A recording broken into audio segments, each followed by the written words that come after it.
The ocean currents are also starting to disrupt the climate and have already affected weather patterns along the Tethys coastline. Many areas used to high rainfall have suffered prolonged drought this year. Despite these problems, life plows on as best it can.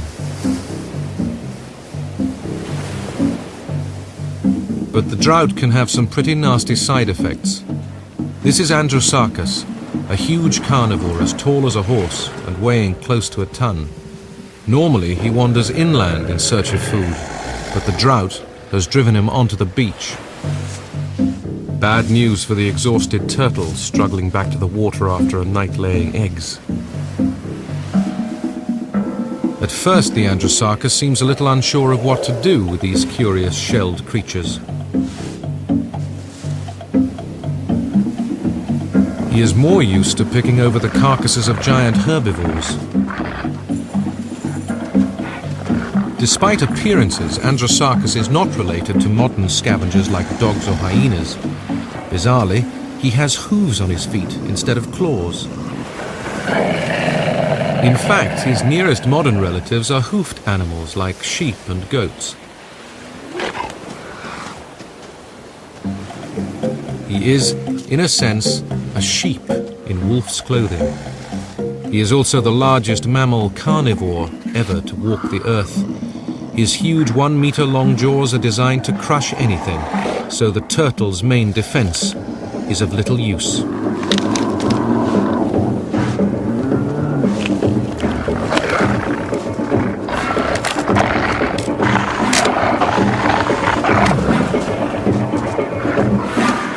During droughts, scavengers often do well, but in the long run, the hoofed predators will not adapt quickly enough to changes in the climate. He is the last of a dying breed.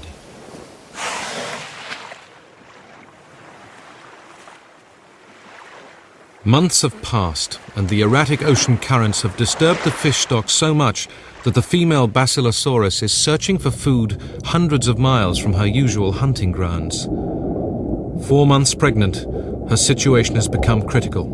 She is now forced to hunt in the most unlikely places. Lining the southern edges of the Tethys are endless expanses of mangrove swamp.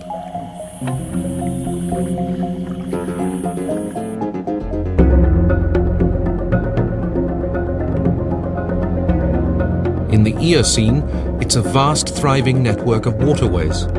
But believe it or not, you are looking at what will become one of the driest areas on the planet, the Sahara Desert.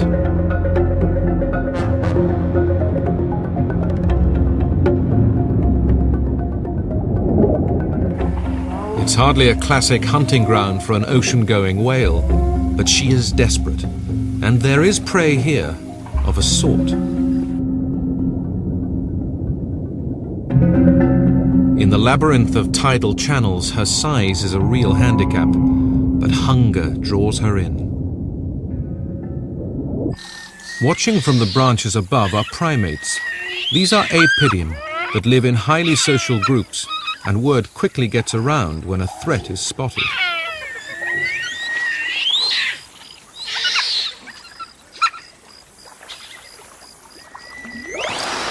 Other creatures here are oblivious to the new danger.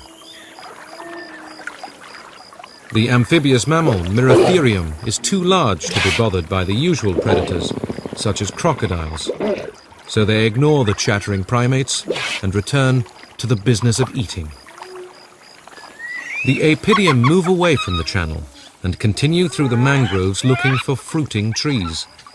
Because different trees fruit at different times, they often have to cross the waterways. This is a very risky activity.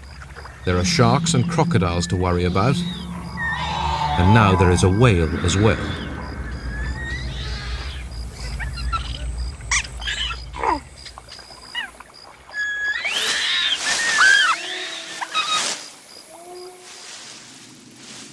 It's a leap of faith, but leaping is one thing apidium are very good at.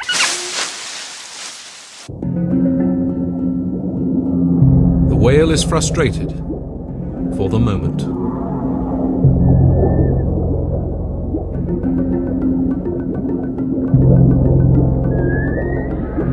With the rising tide, however, some waterways become too wide to jump, and the Apidium have to find more hazardous ways across, closer to the water.